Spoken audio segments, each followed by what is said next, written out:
Hey everyone, this is a live Facebook interview that I did with Karl Boyes on Thanksgiving, the 26th of November. We had a couple of, we'll say, connection issues with the internet, and so there's a little bit of some problems here and there with some of the questions and some of the answers. So I apologize for that, but I figured I should release this as a podcast just in case anybody else out there was not able to catch it and wanted to hear it. So without further ado, here is the interview I did with Karl today. I'm a real deal. I'll shoot your liver out and hand it to you.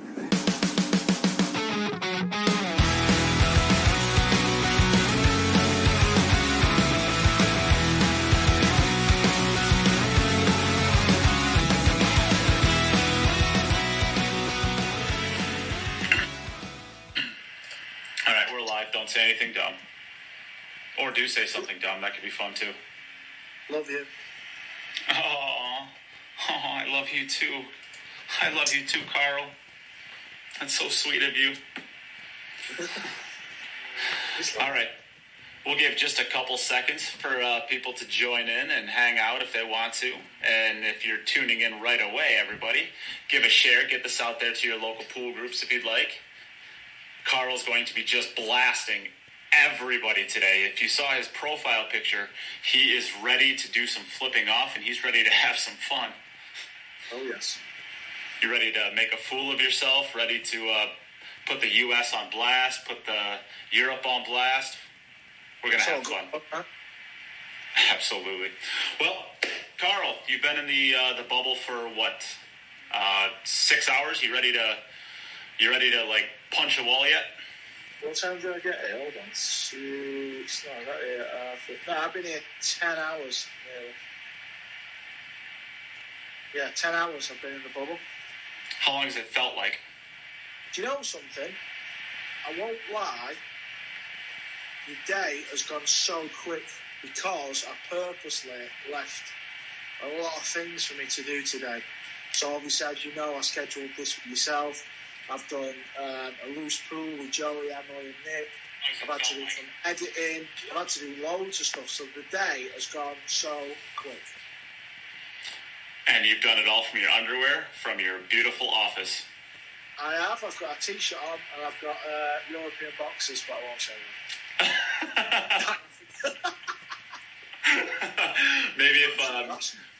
Maybe if we got enough thumbs up or something in the comments, maybe you'll have to just go streaking or something for the fans. Should have got some boxes actually. What were you thinking? There's always next year, pal. Always next year. So, of course, we got to start the interview off naturally where it exactly has to be. Huge shakeup in the last 24 hours with Justin Bergman being diagnosed with COVID, or maybe a more accurate way of putting it is not testing negative for COVID. So he was unfortunately left behind. Corey Deuel taking his place. What is your response to that? Well, first of all, I just want to start by saying happy Thanksgiving to all my American fans. And if you're not a fan, not happy Thanksgiving.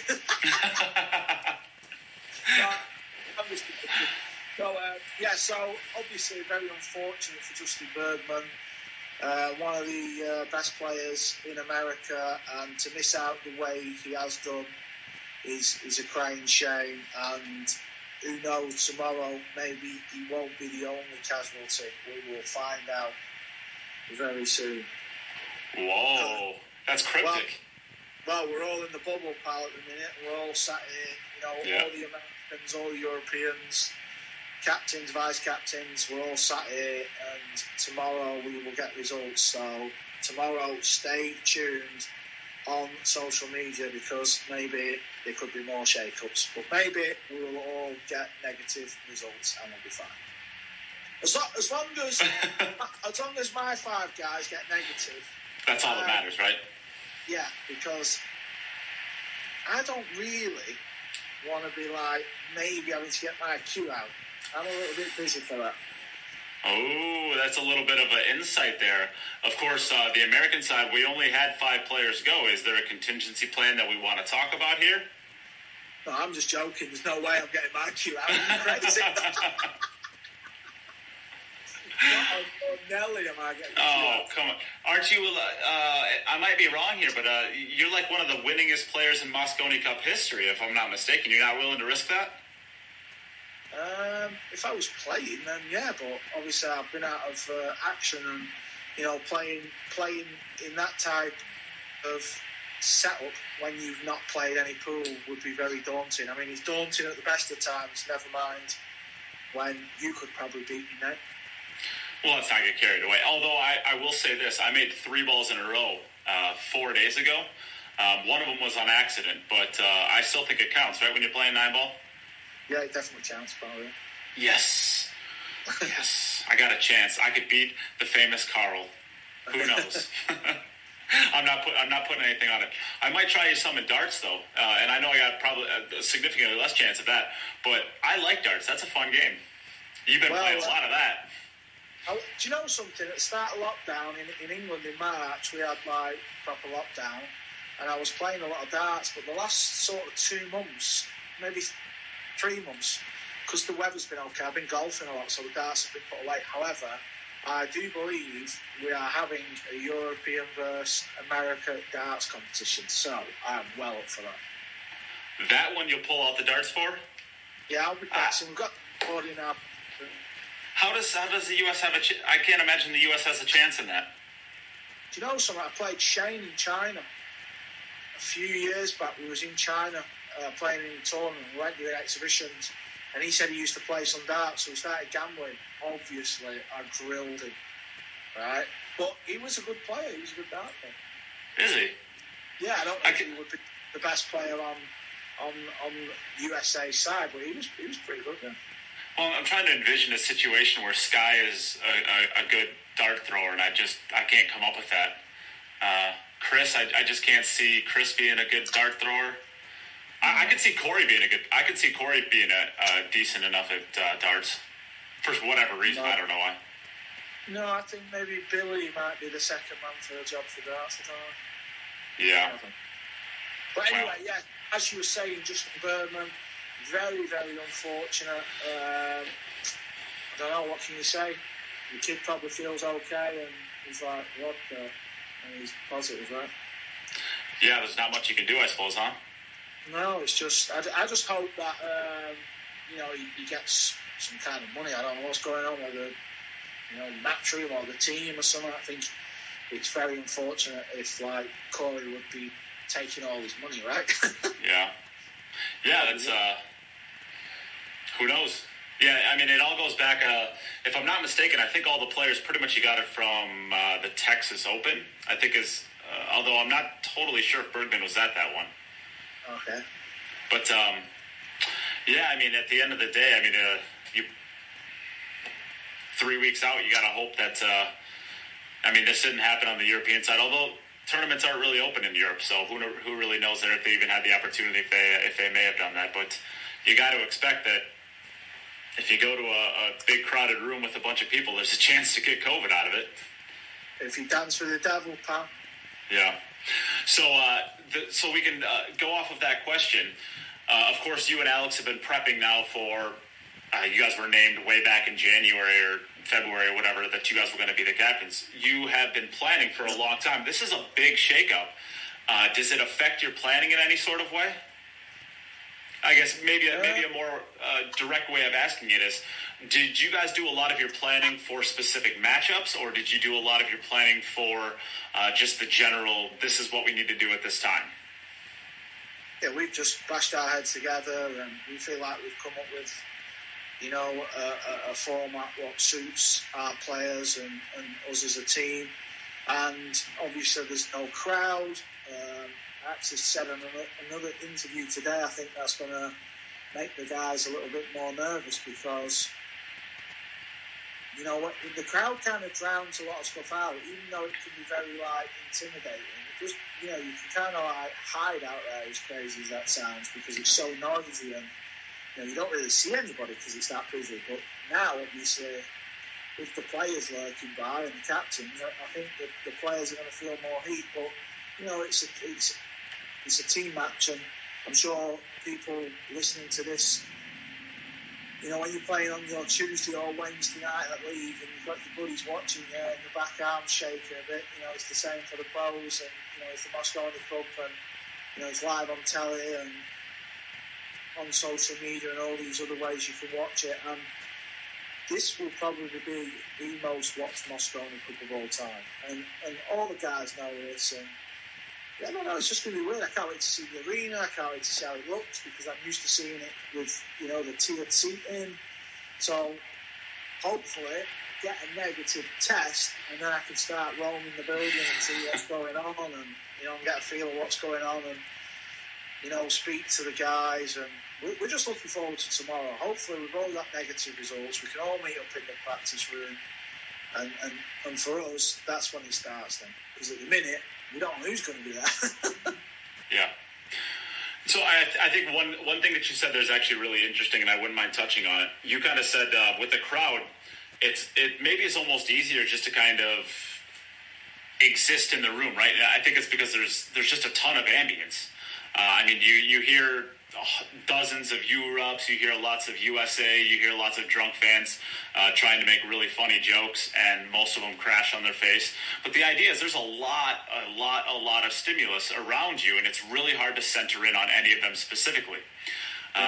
It allows you to really just kind of block it all out and, just kind of play your game.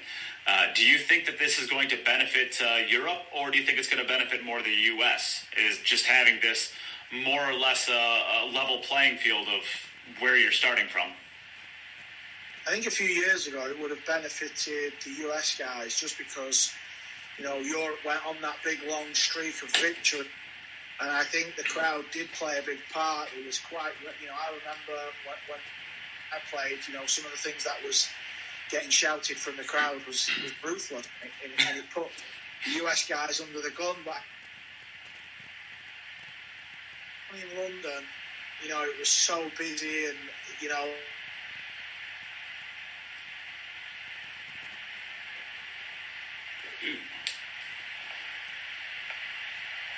Uh-oh.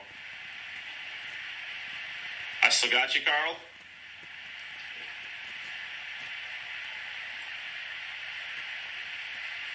year before, a lot of US fans decided to.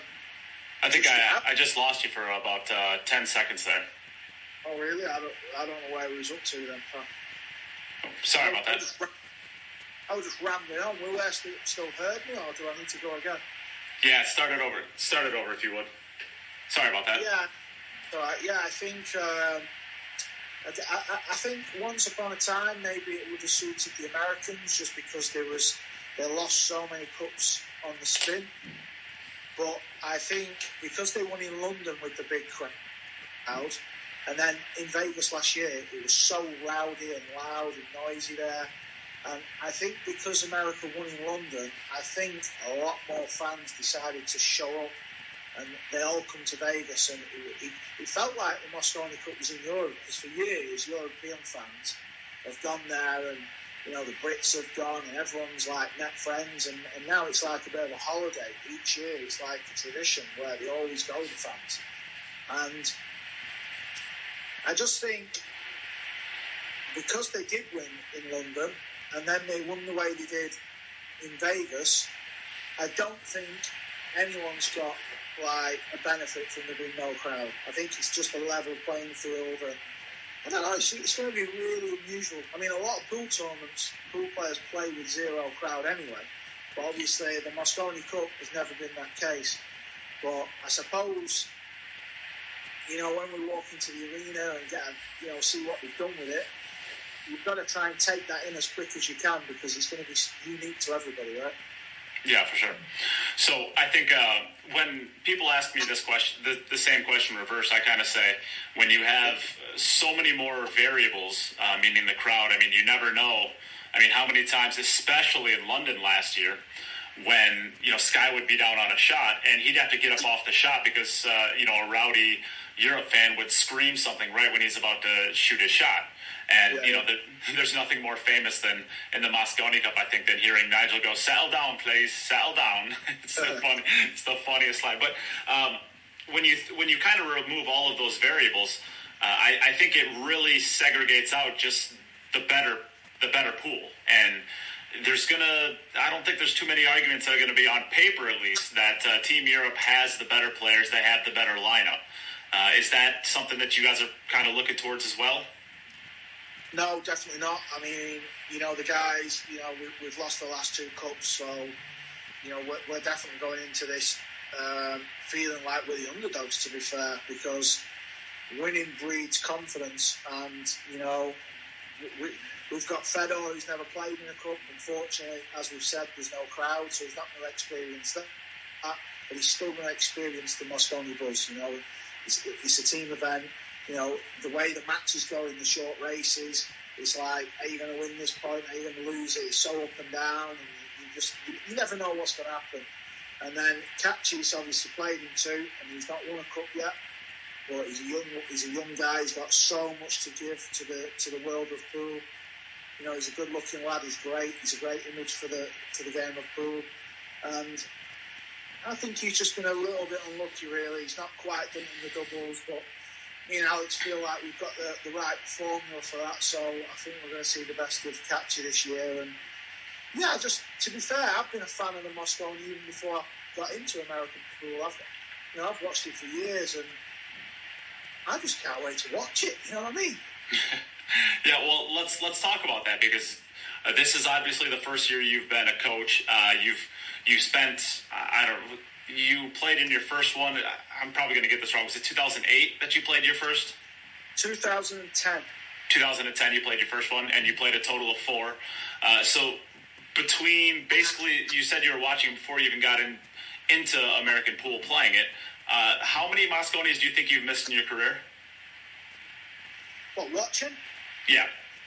Since the first time you saw your first one, how many do you think you've missed? Do you know, that's such a good question, because I kind of watch stuff and then forget me. I've got like a bad memory, but I can't really put a finger on like a specific. I remember the Davis Strickland, and I'll tell you something else I remember. I remember when Mika played Mike Davis, and Mika did something a little bit crazy at the end of the match, and Mike Davis ended up winning, and it was such a... I don't know if it was for the match, actually, but it was late on. I remember them type of things, but when I look back, I played in 2010. That was my first year, and that was in London at York Hall, and there was 350 fans, but it was such a small venue, and it was a low ceiling, and the noise was deafening. It was like scary, and then in 2011, I was like probably alcoholic. 2012, I went to watch, and then 13, 14, 15, I played. And then I quit playing at the beginning of 16. Didn't see the one in 16. And then 17 and 18, I went there to work the event. 17, 18, 19, sorry. And then now I'm back. So 10 years, it's just been a roller coaster, really. But, as I said, not only have I played in it, which is a bit surreal, and obviously now I'm part of, the captaincy and doing all that kind of thing. I've just always enjoyed watching it. I like watching. It's a fast-paced game, 9-ball, and it's easy to watch. It's easy on the eye, and it's just good fun. You just never know what's going to happen. Yeah. So that's the heart of the question. Is you've now been at least a vice captain. You haven't been the head captain, but you've been the vice captain. You've been involved in commentary. You've done interviews at the side of the table. You've been a fan. You've been a player. You've had pretty much every role in the Mosconi Cup. If there's anybody more qualified, pretty much to be the vice captain at this point, you'd be kind of tough to find that person. Which has been your favorite role and why? I mean, playing, right? It's great to play. It's just a shame, like the rest of the pool season. I felt it was just so bad, and it weren't worthy of life passing me by, hence the decision. I kind of quit, and I always said, can I not just play in the match for the multi-sport events? But obviously you can't do that. So when I stopped playing, I got Emily asked me if I'd go down and do some work, and I ended up doing some punditry. So I kind of got my wish in the end, because all I do now is show up to the matching events. But without doubt, playing was such a great buzz, and being a part of the team But I enjoy the commentary as well. To be fair, I've enjoyed doing that, and hopefully I'll enjoy being a part of the captaincy as well this week. Yeah, I think I can ask you by about this time next week as to whether or not you're enjoying the captaincy. I think we'll have a range of answers possible. Yeah, for sure. I mean, it's a different role, but the bottom line is you hope that you pick the right team, the right order, and everything like that. But the bottom line, we're not holding the cue. The guys are holding the cue. Just like when I used to play, Johan used to pick the team and say the right things, but you got to go out there and pop the balls, nobody else. So I think it's just time the Europe guys. We've lost the last two. I think it's time these guys stood up to the plate and put a performance in there. Yeah. So this is your first year as the vice captain. You have the ability to work with Alex Lely, of course, and you have played under Johan in the past. What have you learned from those two thus far that's going to make you a better vice captain and potentially maybe a captain in the future? To be fair, when I was in Vegas last year, I was like kind of on the wind up. I was joking with Emily, like I always am. Yeah. And, at the press conference. Yeah, I was just like saying, "Oh yeah, I'm vice captain," or this, but captain, sorry. And then, I was joking. I was like, "Come or whatever." And then we got a phone call saying, "Oh, Alex Lely's captain, and you're going to be vice." So I was like, "Okay." And then when I've seen like the things Alex has been doing and preparing, I thought, fuck, I have no chance of being captain. I'd have completely messed that role up. No two ways about it. So I've learned a lot, and if I, I think we deserve to be captain and vice regardless of the result anyway, because I want a crowd. I want to go to Vegas and feel the crowd and the energy. Yeah, we've got a Mosconi Cup, but it's not going to be quite the same. We all know that. It's great for everyone who can watch it in these like crazy times, and it's something for everyone to watch and enjoy. But we deserve another shot. Definitely in Vegas, without a doubt. Going there with the crowd there that we had last year would be amazing. But obviously, if we win, we've got the job, so it's all good. Yeah, of course. I just canceled my flights last week, finally, to go to London. I just, once you cancel them, it's just it's real, you're not going anymore, and the depression can sink in at that point. So I pushed it off as long as I could, finally had to cancel them. Do you think, of course, there is if you go back to 2018, I was in the stands for that, and I would want to say we had maybe, I could be conservative or I could exaggerate, but I'll just try to find somewhere in the middle. I'm going to say that the U.S. had about 3 to 6% of that crowd. Yep. The home field advantage for the Europeans is real. You guys show up, you show out, and once you come to Vegas, it was close to 50-50 last year. What do you think? I think more U.S., to be fair. You think so? So maybe 60-40, something like that? Yeah, probably 60-40, but I mean, I suppose when I look back, I suppose US fans have gone, but they didn't really have the voice. European fans, they like shouting, they like that bit, but it's all about fun. Some Americans might think it's a bit like arrogant or obnoxious, but that's just the way it might come across. But the bottom line is, it's just all fun games, and people go there, they like to have a good time, they like to have a drink. They're in Vegas or London, wherever, and at the end of the day, when the result's over, and certainly the last 2 years when the Americans have won, all the European fans there have wanted pictures with the players and sign this, sign that, and the respect is there. But when it's going on, people just want to have a good time and sing, dance, and poke a little fun at the guys. Yeah. Well, at the end of the day, it is a fun event, and I do want to cover that here in a couple seconds. But the question, I guess, becomes: it seems like the U.S. does not travel quite as well to the European side as the Europeans do to here. But do you feel like because of COVID, you guys are losing out on a home field advantage and really kind of setting, maybe not yourself up for failure, but making your job a little bit harder because you don't have that crowd to help you out any? No, not really. I mean, just quickly going back, because I like to waffle on a bit and get lost in my train of thought. But going back, I think because Europe went on that crazy winning streak, I think US fans just thought, we're going to lose, what's the point? But because they've won the last two, I actually think a lot more Americans would have come to this one because it becomes more of an event. You know, we was in danger of this just becoming a bit of a joke once upon a time, but now, you know, US guys, Skyler, Bergman, Billy, you can go down the roster now and you're actually thinking, well, yeah, they're going to do all right now. It's where when I was playing, it was kind of like a lot we were going to win. You know, we were going there not really even thinking about it. We just thought we can't lose just because how bad US was preparing and how they looked as a team and all this. But I think in the next few years, certainly in Europe, I think we will certainly see more US fans come and make it the great spectacle of what it is. But going back to your original question, I think because we've lost the last two, I just don't think it really matters whether the fans are there or not. I think we've got to just zone in. And as I said, the guys have got they've got to show up, you know. Once you start losing 2s, 3s and 4s on the track, it gets a little bit worried, right? And, you know, we've got a strong side on paper this year. You know, we've got Jason, Albin, excuse me, Filler, Katya and Fedor's our rookie. He's a world champion.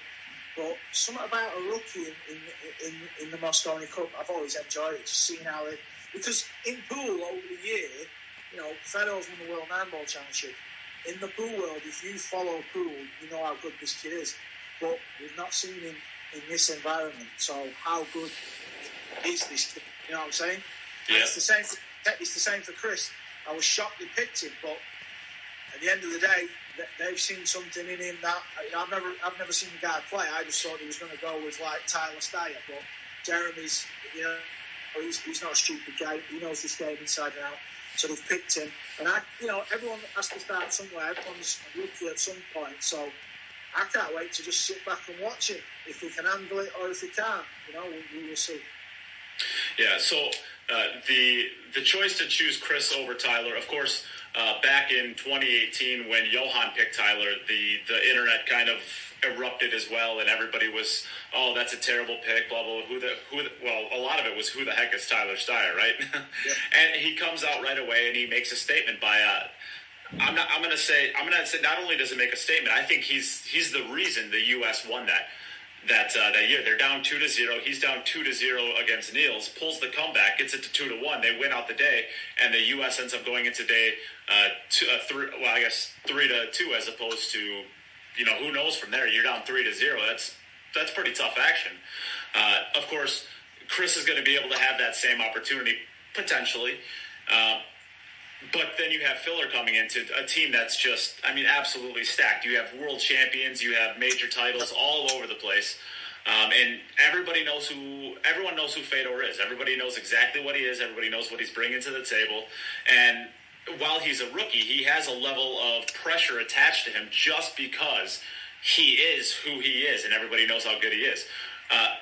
As a captain, would you rather have a rookie coming in that has these base of expectations already, or somebody who's kind of coming in like a Chris, where 50% of the questions are, is he ready? And the other 50% of the questions are, who is this guy?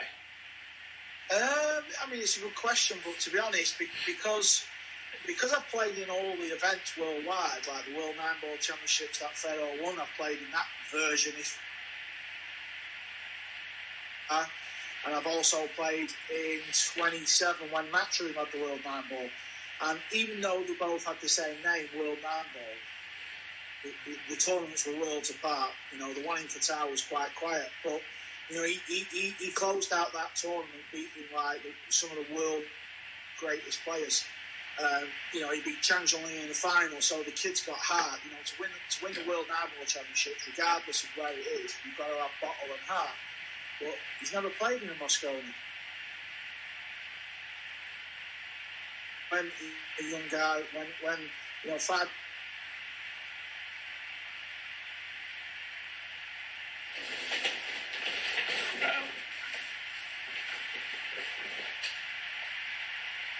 Now for the best part of the podcast. We as pool players have been whining for years that we have no outside money in all of pool. This is our opportunity. This is the final week of the opportunity for us to get a long-term sponsor to the podcast. If you wanted to get yourself a Lawnmower 3.0 or to get yourself the Manscaped package that Demetrius just got a couple of days ago, this is your opportunity, and it will help support the future of the Cue It Up podcast. Do not wait. This is your moment. Demetrius, tell us about it. You love it, right? So I have not had a chance to put this to use. I just opened the box today, but I've got it here, and you can listen to that nice buzz. This thing is this is unbelievable. So the presentation is just stunning.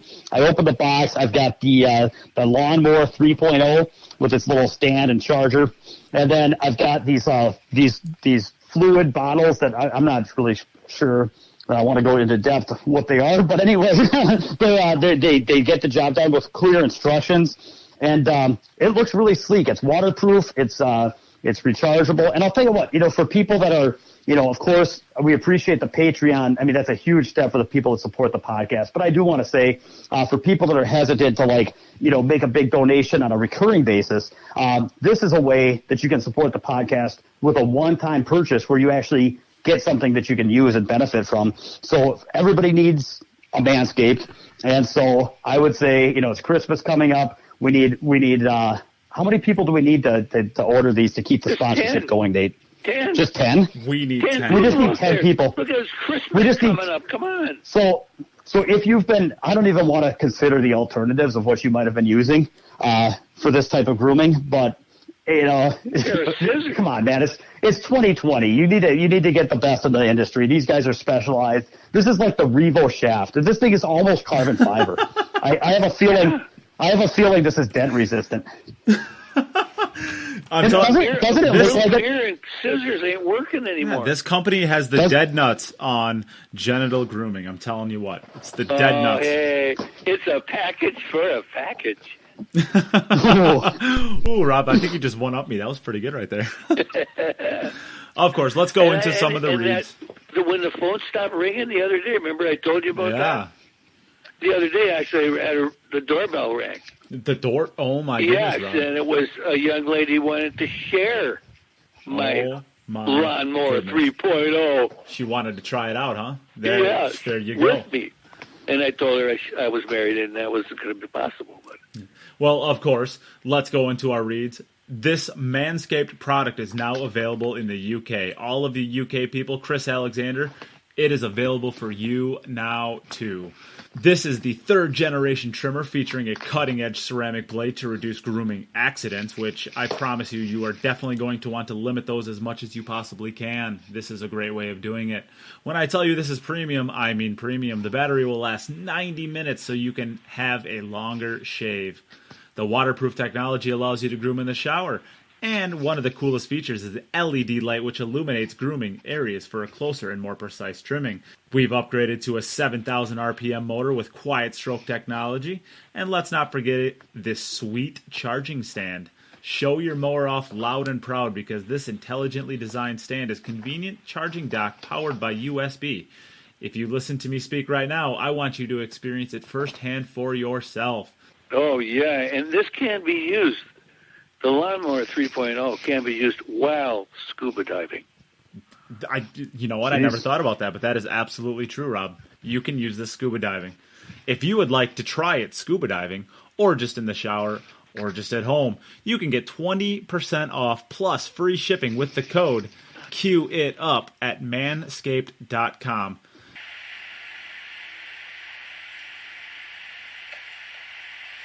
Uh-oh. Carl, you here still?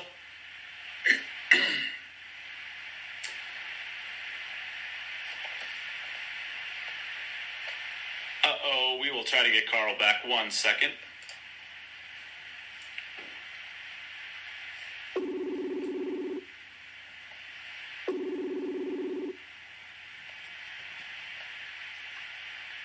There we are. Emily can't get you guys hooked up with high-speed internet at your hotel? What is this? To be fair, I've just done a loose pool for like 30 minutes and it never dropped once, so it's cheaper. Well, I have 300 megabytes of internet fiber. It probably isn't me. Who knows? It could be. So, do you want to carry on? Yeah. Where was we? You were saying that Fedor was winning the 9-ball or the World 9-ball.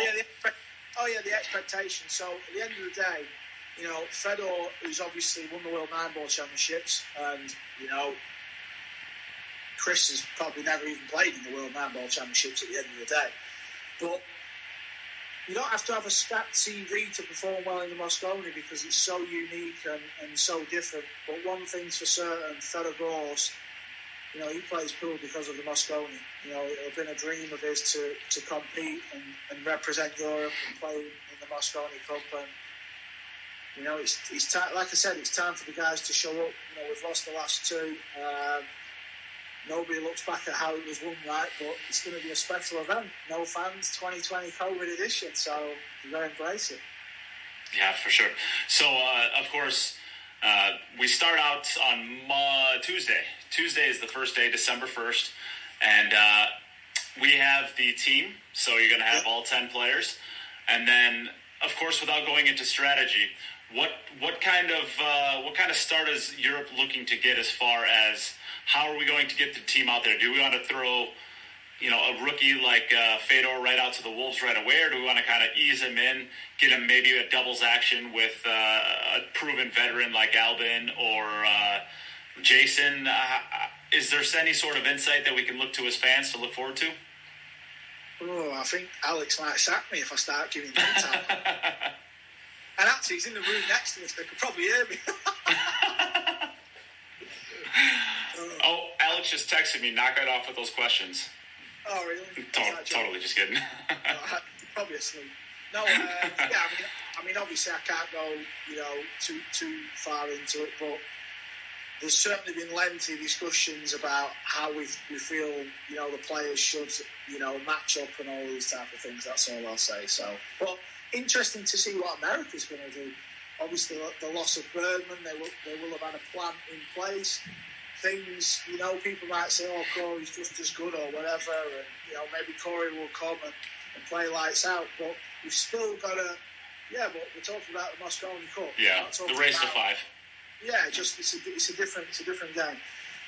But maybe they've got to change things up, but, at the end of the day, last year, it was the Shane and Skyler show, let's not forget that. Yeah, for sure.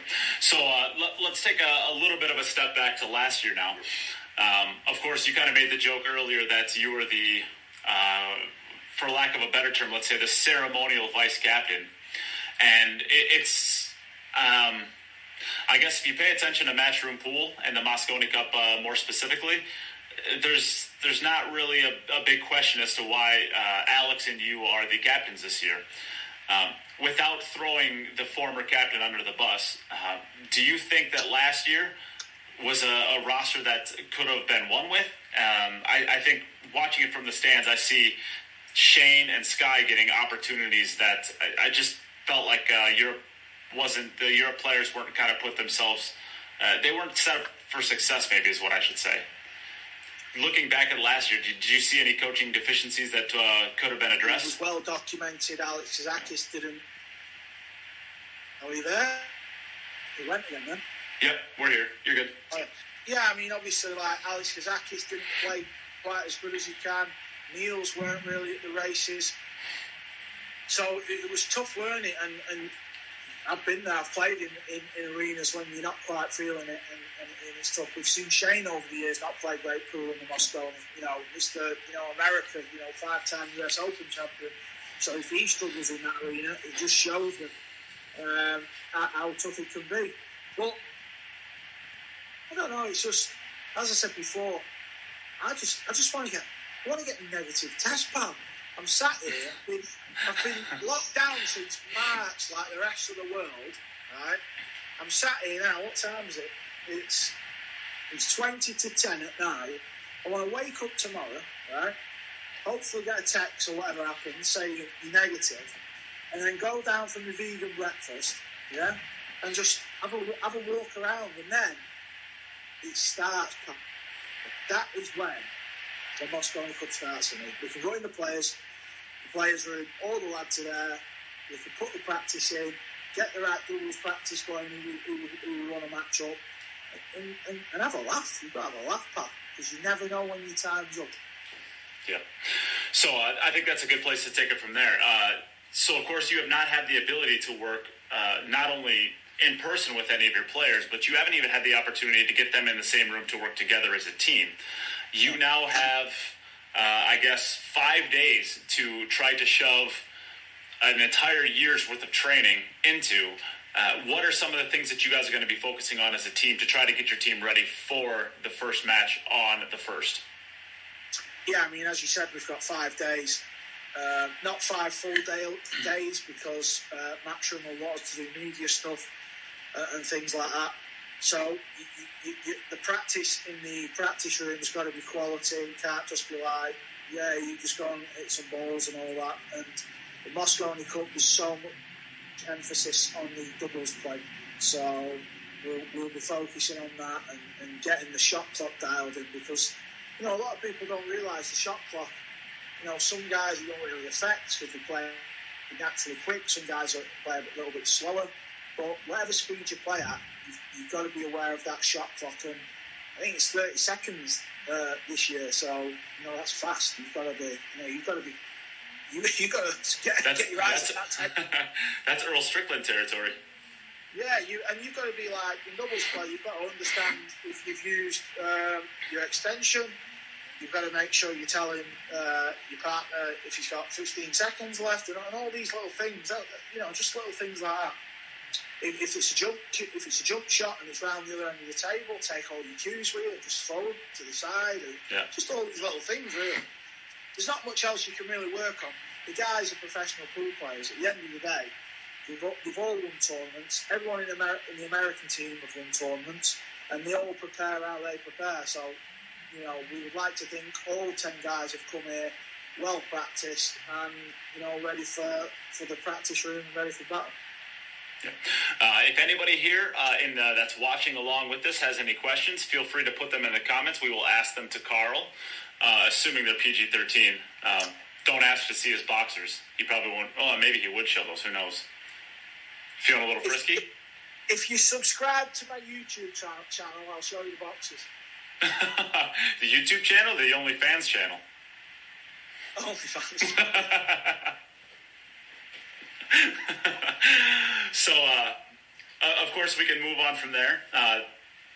Again, of course, in COVID 2020, we don't really have the opportunity to do a lot of the challenge matches that they would do before. And I've always wondered why they always gave the U.S. one, but they never gave the European team one. But you guys were actually going to get a challenge match this year to kind of prep you, I guess, for. And of course, you've partaken against the U.S. team a couple of times, once in Europe and I believe once in Vegas, right?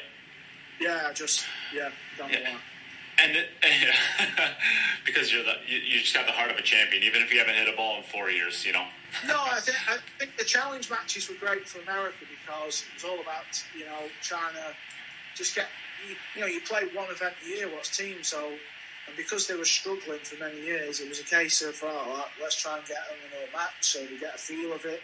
But I think because the Europeans have just been used to winning, and even the young guys coming through, if they watched the Mosconi 6 or 7 years ago, like Joshua 6 or 7 years ago was about 3 years old or something, right? So at the end of the day, he will have seen the guys winning. So when he was a part of the team, you just become used to like the winning mentality, even though you might never have played in the team. But I mean, I played when it was a captain and a captain. I mean, years ago it was a player who was the captain. Now we've got 2 captains. It's just getting bigger and bigger each year. And stay tuned because we've got the press conference. We never used to have that. That's a good idea. And then we've got the face-offs. All good fun and games, and it's growing. It's getting bigger and bigger every single year. Yeah. And you hinted earlier that Matchroom was going to have you do some media stuff. So here is a question, I guess, from Eric Ritter. What are you guys going to be doing all weekend? And really, I guess what I want to expand that to is what does your actual media look like for the rest of the weekend as well? Yeah, I mean, like I said, we've got the press conference. We've got more loose pool interviews. We've got for the first time ever on Sunday, I believe it is. the post has been out there. Go to Matchroom Facebook page, Matchroom Pool Facebook page. It'll all be on there. But I think Sunday we're doing the live workout, which is a neat idea, very cool. You know, like you see the UFC fighters doing the live workout. So it's a similar thing to that. So the cameras will come in and we'll set the guys up with drills and stuff like that. And you can just see, you know, the drills that we give Team Europe, and obviously JJ and Joey will do the same for America. That's going to be fun, and that's like a new addition. So lots of things to look forward to if you're a fan of the Mosconi. You know, back in the day, you used to just watch it when it started. Now there's things happening 3, 4, 5 days before in a big lead up to it. So, you know, it's great now. There's so much for fans to watch and get involved with and all that. Yep. Jimbo wants to know if you're finally going to buy a round now. No. Yeah, Jim, when you're a legend like Karl, you don't have to, right? What's your practice routine to get yourself ready just before going on for a match? This is from Rob Holt. I think everybody's different. So just to give you a quick example, somebody like Niels, when he was in the team and I was there, he'd like to play on his own, and kind of the other guys would sort of just wander out the room and do their own thing because they knew he wanted table time, you know, just to get his arm going.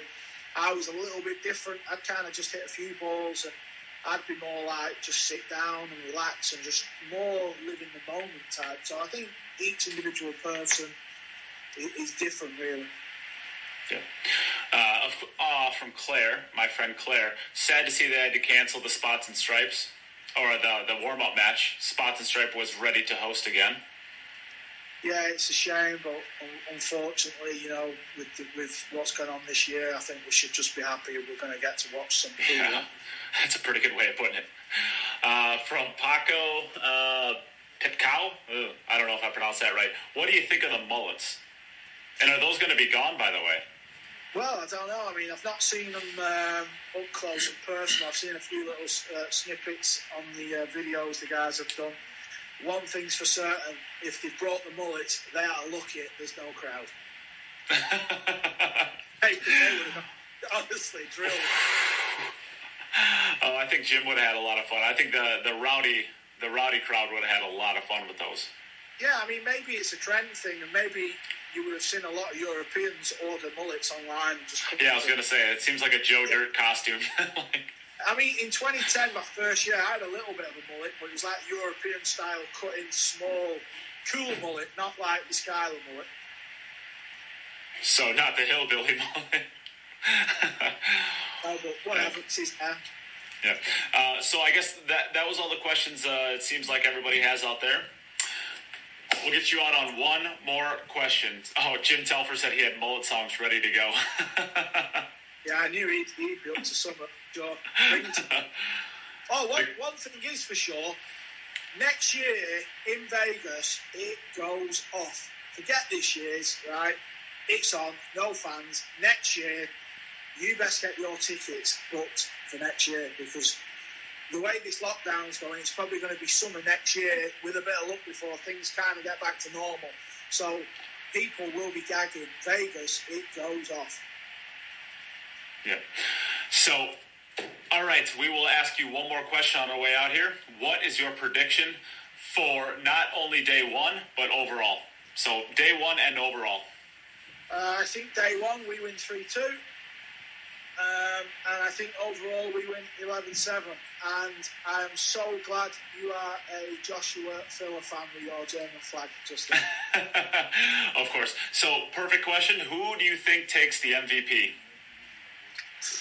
I mean, to be fair, I've never really paid much attention to the MVP because I think it's a bit of bullshit, to be honest. Because, you know, certain guys are always going to play more matches, and the way the point system works, not everyone really gets a fair crack at it. Obviously, you've got fans' choice, so that's an extra singles match for somebody, so they have a more chance of winning points. So I know the media and the fans talk about it, but I think as players, even if you win the MVP, I don't think, from players' point of view, we don't really care about it. That's my interpretation of it. So I don't know. I don't really care. Do you have any prediction on who is going to win the fans' choice, or who do you think is going to be the fans' choice match? Yeah, I would say it has to be Shane, probably, and Filler, just from all the drama last year. I would suspect, but who knows? Yeah, I mean, to be fair, no disrespect to anybody who plays pool slow, but from my experience of growing up throughout the pool industry, people like to watch the guys who play quick. It's just the way it is. And then obviously you've like Joshua, Jason. Obviously it's in the UK. Will Jason get more votes? I don't know. I probably think it's going to be Filler and Shane. However, I think Sky, the way he's played the last 2 years, and yeah, I don't know. Yeah. All right. Well, Claire says, get us the dates and we will book. I can second that because I'm ready to book already, I think. And I'm certain the dates will be released straight after this year's event. Perfect. And then Jim says, get him tickets. Well, get me some tickets too, if you would. Jim and I can sit together. We could be friends. How much fun would that be, Jim? Yeah, I mean, for sure. Like I said, next year in Vegas, it will be crazy because, you know, people have been locked away for 18 months, right? Yeah. So I'm thinking to the arena last year. There's not a lot. So the one great thing about the Alley Pally was there was a lot of room to expand. I think they were supposed to have 2,500 seats this year. I mean, that's a lot of seats, right? Oh yeah. Maybe there's more rooms that I don't know about at Mandalay, but there's I think they had about 2,000 seats, and they were pretty much packed. And there doesn't seem to be a whole lot of room to expand in there, as far as more seating. To be fair, it's not something I just remember last year thinking, wow, this is a big arena, you know, and it was full, and I thought, wow, but I didn't really take I didn't pay any attention to the height of the ceiling and all that. I was too busy getting drunk, probably. But no, I mean, the priorities, at least, yeah.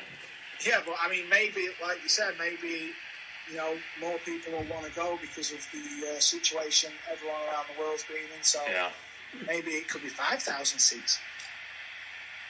I think let's just rent out the new Las Vegas Raiders Stadium and just pack it full of 80,000 screaming pool fans. Listen, can you imagine one day a table being in the middle of the stadium like that and there'd be 80,000 people? Maybe then Ronnie O'Sullivan won't say that he looks down on pool players. Listen, forget Ronnie O'Sullivan, right? Because at the end of the day, yeah, that's like Roger Federer going on about freaking badminton play. Who cares? You know, it's a different sport. He's class at what he does. You know, just leave him to it. He's the GOAT. He can say whatever he wants. It creates more headlines if nothing else. Gets more attention. That's what Emily says. Well, listen, he went to America to do a TV show, right? So.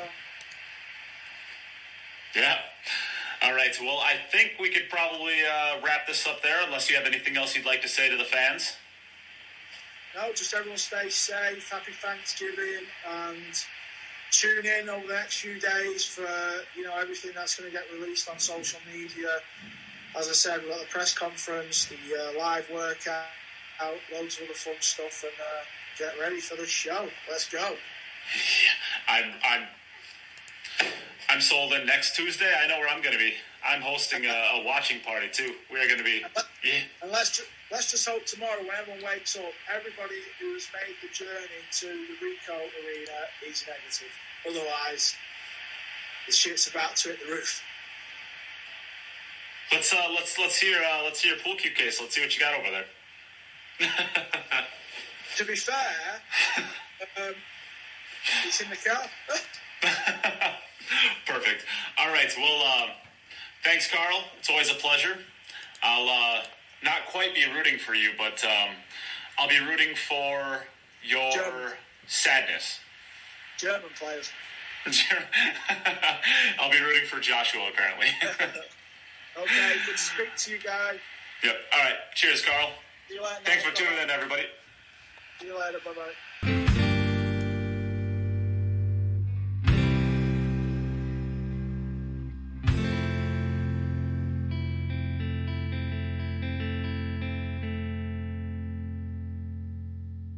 Hey everyone, thanks again for listening. If you've liked what you've heard and you want to contribute to the future content that will be made, consider joining the podcast's Patreon at www.patreon.com/QItUp. Becoming a Patreon of the podcast will help to create all of the future content that the podcast will have. Special shout out to Dave Peters, Aaron Taylor, Pete Silsby, Morgan Lupton, Ben Young, Robert Miller, Andy Morse, and Bill Pelham for your generous contributions to the podcast's Patreon. If you ever need any more information on what the Patreon system is, or how you can contribute outside of the Patreon, please reach out to the podcast or Nate himself. If you would like to contribute to the podcast for free, consider sharing any podcast that I did or the with Karl podcast Boyes page on Facebook on itself. Thanksgiving, Also, the leaving a review 26th and a of rating November. if you listen through We had a iTunes. couple It helps of, others find the podcast. we'll say, Thank you connection for listening, issues with and we'll be back the soon internet. with another episode of the And Queue It so Up there's podcast. a little bit of some problems here and there with some of the questions and some of the answers. So I apologize for that, but I figured I should release this as a podcast just in case anybody else out there was not able to catch it and wanted to hear it. So without further ado, here is the interview I did with Karl today.